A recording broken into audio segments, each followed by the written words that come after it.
I ricorsi al TAR presentati senza una giusta motivazione soltanto come strumento per rallentare o bloccare l'iter delle opere pubbliche andrebbero puniti. Lo domanda il governatore veneto Luca Zaia, che trova questa pratica scorretta e dispendiosa per la collettività.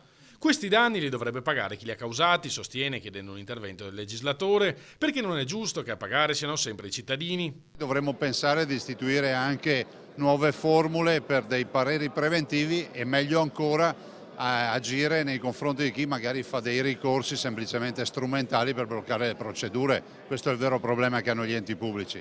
I ricorsi strumentali dovrebbero essere puniti poi alla fine e chiedere a chi li ha presentati di pagare i danni. I ricorsi nel 2015 sono calati rispetto all'anno precedente, ma restano ancora molti, 427. I tempi restano lunghi a causa di un alto numero di casi pregressi, che solo per le controversie di edilizia urbanistica sono quasi 3.500.